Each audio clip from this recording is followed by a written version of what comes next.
Hello everyone. BPSC 67 result आ गया। कई लोग निराश भी होंगे जिनका रिजल्ट नहीं आया है, और जिनका आ गया वो खुशी से फूले नहीं समा रहे हैं, और होना भी चाहिए। एक कमीशन का एग्जाम आपने क्रैक किया है, रैंक भले ही जो भी हो अभी चलेगा, जो भी है, और प्रॉपर रैंक आ ही गया तब तो कोई बात ही नहीं है। तो अगर आप सिलेक्टेड हो गए तो ये तो बहुत खुशी की बात है, सेलिब्रेट करना ही चाहिए। लेकिन जिनका नहीं हुआ, जिनके रैंक कम आए, तो उनको भी बड़े बहुत उदास होने की जरूरत नहीं है। देखो, एक टाइम ऐसा आएगा ना जब आप सिर्फ कमीशन से आए हैं इतना ही आपसे पूछा जाएगा मोस्टली, और जो क्वालिफाई नहीं किए और अटेम्प्ट बचा है, जिनका अटेम्प्ट नहीं बचा उनके बारे में तो भी है मेरे पास कुछ लाइंस, अभी हम बात करेंगे उस पर। जिनका अटेम्प्ट बचा है तो आप एफर्ट कीजिए। और एक और बात कहूंगा कि देर से ही सही, जब आप वहां पे जाएंगे ना तो आपको भी उतनी ही खुशी होगी। ठीक है, वो खुशी आपके लिए भी होगी। बहुत देर ना हो जाए, बस इसका इंतजार करना, क्योंकि एक टाइम बहुत ज्यादा लिमिट क्रॉस हो जाता है ना, तब वो खुशी नहीं होती। अदरवाइज 2-4 साल 5 साल का स्ट्रे अगर है आपका स्ट्रगल है, तो वो खुशी वही होगी जो 2 साल पहले किसी को हुई थी। तो इसमें कोई अंतर नहीं होगा। इसलिए ये एकदम ही से मत सोचिए कि हमारा नहीं हुआ, कब होगा, नहीं होगा। फिर से एफर्ट कीजिए, और जब आप वहां जाएंगे ना तो उतना ही अच्छा फील करेंगे जितना आज आपके दोस्त या आपके जानने वाले कर रहे हैं। हाँ, तो मैं ये कह रहा था कि अभी जिनका सिलेक्शन हुआ भी है उनमें भी बहुत का रैंक कम आया है, उनको भी उस बात का अफसोस है कि रैंक कम आया। लेकिन एक चीज ध्यान रखना, जब कुछ साल हो जाएगा ना, अभी आपके पास वो एक्सपीरियंस नहीं है, ये आपको मानना पड़ेगा। अभी आप जस्ट स्टूडेंट लाइफ से इन किए हैं, आपको आज एहसास हुआ कि आप ऑफिसर बने हैं, लेकिन उसको अभी जिए नहीं है। जब जीने लगोगे ना तो वो एक्सपीरियंस बिल्कुल अलग होगा।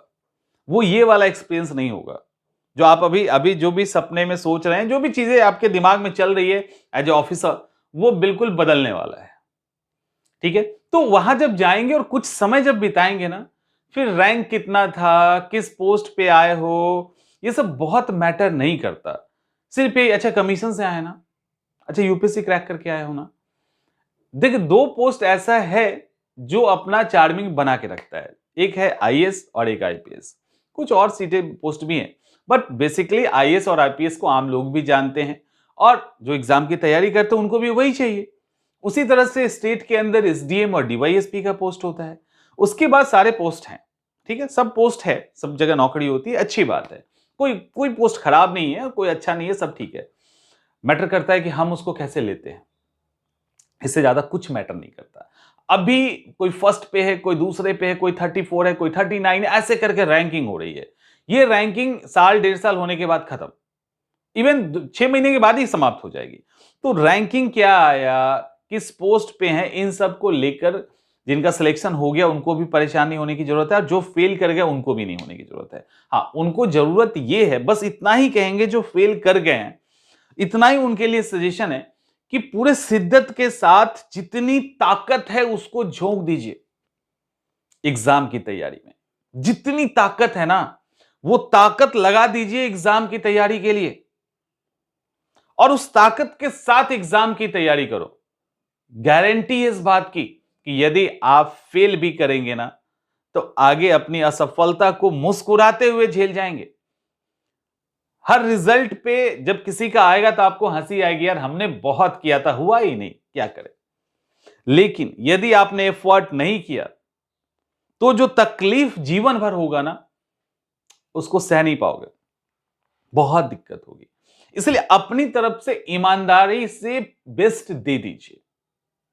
कुछ किस्मत भी तय करती है, ऐसा नहीं है।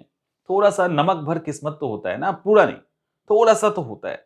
तो कभी नहीं हुआ तो ठीक है यार, नहीं हुआ, हमने अपना बेस्ट दे दिया। तो वो बेस्ट देने के लिए फिर से उस गम को भुला के कि हुआ नहीं हुआ, बहुत साल हो चुके, नहीं हो चुके, गया तेल लेने, और फिर से जुड़िए, और फिर से उस मजबूती के साथ खड़े होइए, और दिखाइए कि नहीं, अभी वो है आपके अंदर, वो जुनून, वो जज्बा, वो ताकत है आपके अंदर कि आप इस एग्जाम को फोड़ सकते हैं।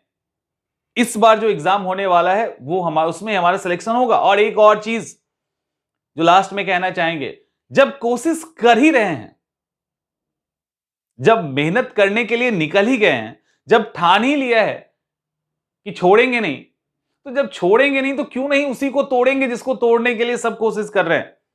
क्यों ना उस टॉप पोस्ट के लिए ही ट्राई करें, वही हमें चाहिए।